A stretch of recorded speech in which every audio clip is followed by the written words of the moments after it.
We're on day 8 of the project of overhauling the International 1066 engine. Today, what we're going to work on is removing the gasket that goes between the head and the engine block. And then also we're going to work on removing the pistons. We can't pull the sleeves out yet because we had to order a sleeve puller for that, and we're still waiting for that to come. I'll be taking this gasket off. We don't want debris falling down in any of the ports in the engine block, so I'll be putting rags in these spaces as well as all the bolt ports. Here you can get a good view of the piston. We'll be working on taking the pistons out. Of course, they are detached underneath.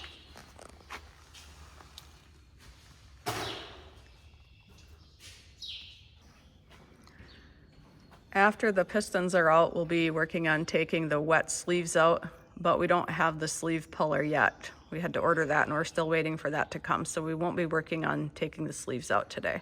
Looking down at the engine block from the top, this is where the push rods were. Down inside here, you can see these pieces of chrome. These are the lifters. They are pushed up by the cams on the camshaft, and then in turn they're pushing up the push rods. These came loose when I was pulling out the push rods, and we'll have to get them aligned correctly when we're putting everything back together.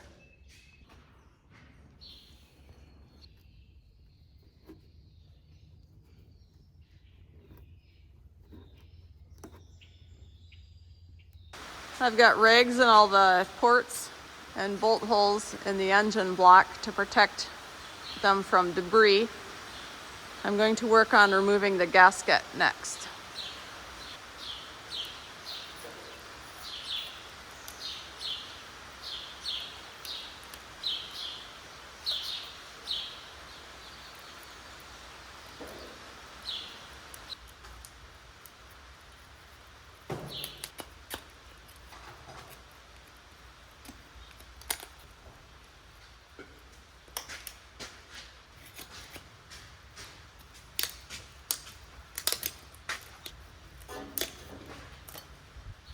I got the gasket off.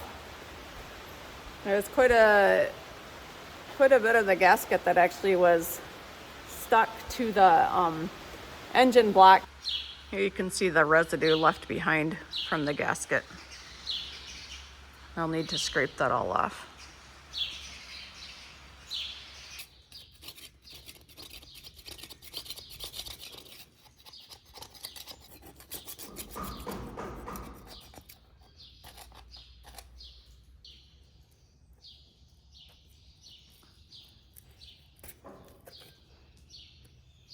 The putty knife is definitely not doing the trick for getting this bit of gasket that's stuck on the block off. So we're gonna have to use more aggressive means. My dad will be grinding these bits and pieces off. I discovered that this is actually, some of these are actually water holes over here, so I decided to just go ahead and take all the rags out of all the bolt holes and water ports over here because we don't want rags going down inside the engine block.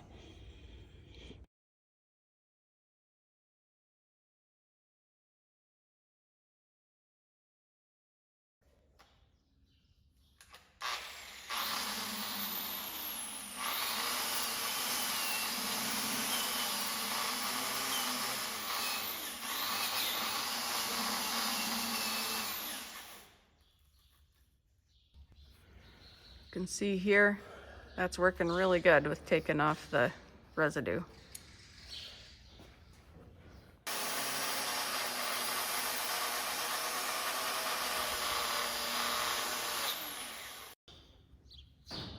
With some of the gasket residue cleaned off with the wire brush, I'm gonna see if I can get a little bit more off with a putty knife.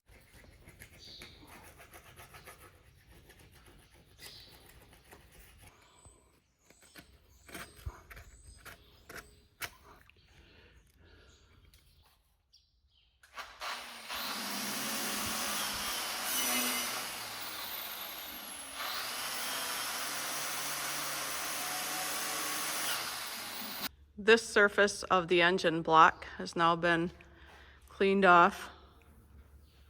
The residue from the gasket has been removed. And then my dad went ahead and removed the carbon on the insides of the sleeves as well to help with pulling the pistons out. The next step is going to be removing the pistons. The pistons are disconnected underneath. I'm laying under the engine block, looking up into the block, and to explain the different components here. This is holding up the crankshaft. This piece here will come off, and that is how the piston rod will be disconnected from the crankshaft. This part here is part of the crankshaft. You can see up here is a cap for the piston rod also.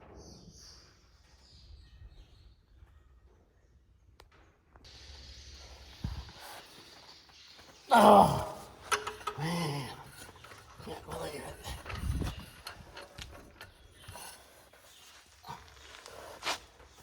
Oh, yeah, she's coming. With this slate. Oh, I can't believe it.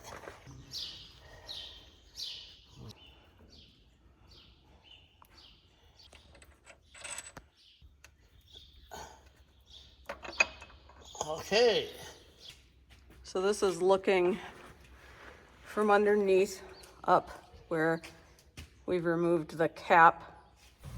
Just tell her if she moves. Yeah, it's moving. Yeah, it's through. All right. We gotta make sure they stay the same. It's important that the rod can only go in one way. You can see that the cap to the piston rod is keyed, so it can only go on the one way.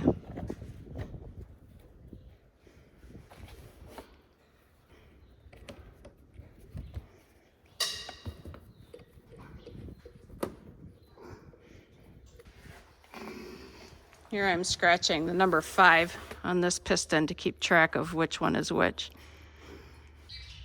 This is looking up into the cylinder where the piston has been removed. Here you can see this is the crankshaft that the cap of the piston rod was going around.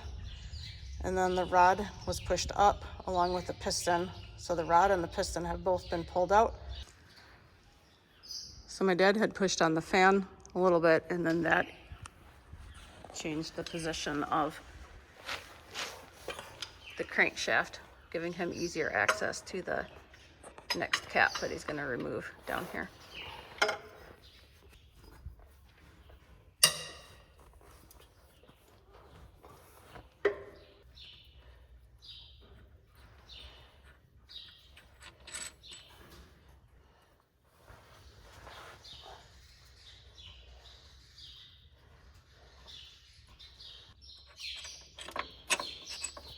Yeah, I guess you don't want that cap to fall on your head.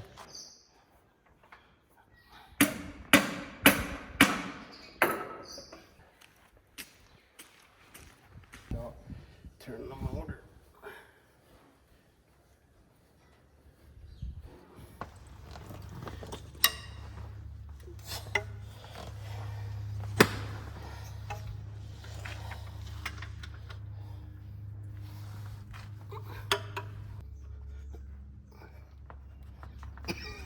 Rosie. Hey, you want to help, Rosie?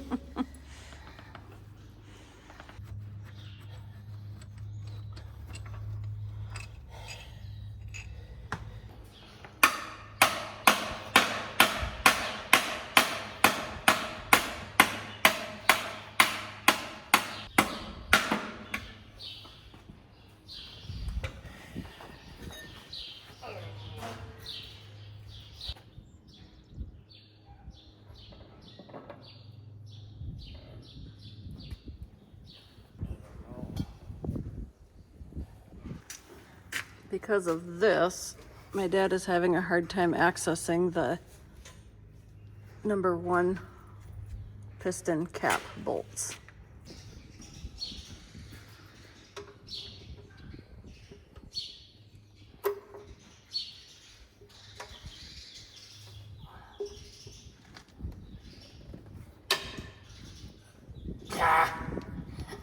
Made the first snap.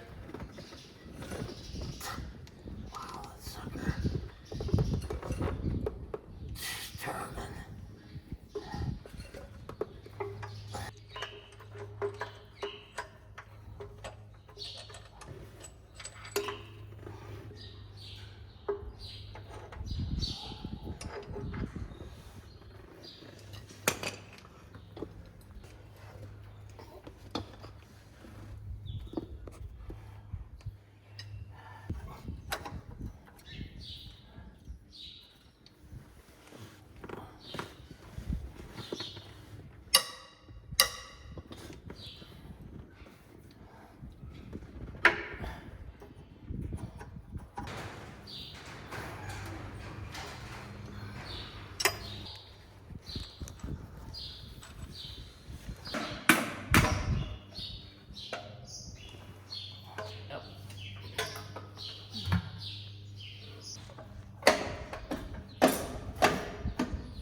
So looking down under here at piston number 1, way at the front, my dad was having trouble getting the bolts to the cap out. He did manage to do that. Now this right here is the end of the rod with the cap off for piston 1. My dad was able to get the cap off, which was difficult because of course you've got this stuff up here. Now what he's thinking, he's got to stick with a smaller diameter, and he's going to move it, poke it up there and try to push up on the piston from that way. What the work? Why don't that go? Hope I'm against the piston, ain't I? Yeah, the piston's coming up. It is? Yeah. Ow! Yeah, a little bit.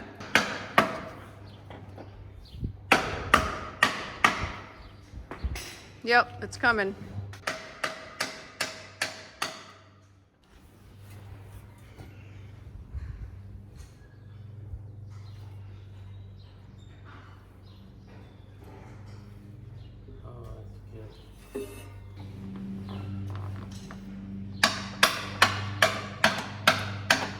All right, you got it.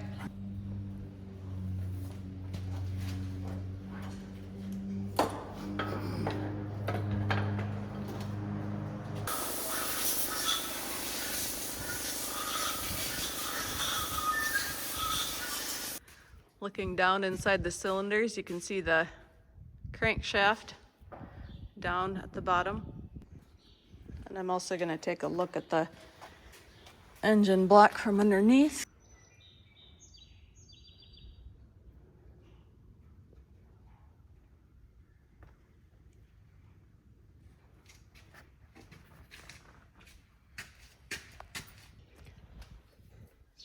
One thing that's interesting to note on the piston is the very top of the piston, you see these cutouts.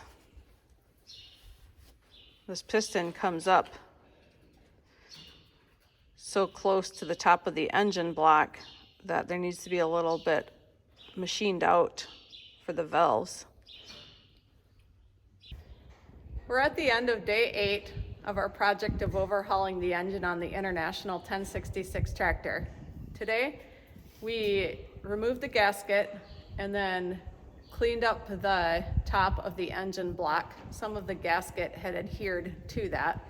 And then my dad also ground off some of the carbon inside the cylinders so that the pistons were able to come up and out. And then he removed the caps on the ends of the piston rods, and then from the bottom, he pushed up on the pistons and pulled them out of the top then. Removing the pistons after taking off the piston rod caps was a bit of a process. There was probably a little bit of carbon left in the cylinders, which was making the pistons catch a little bit. And so what my dad was doing was, from underneath the engine block, he was pounding upwards with a stick and a hammer up against the bottom of the piston until it came out of the top of the engine block. Piston number 1 at the very front of the engine block, he had to alternate between pounding on the piston rod and the piston itself to get that one to come out. The next step will be pulling out the sleeves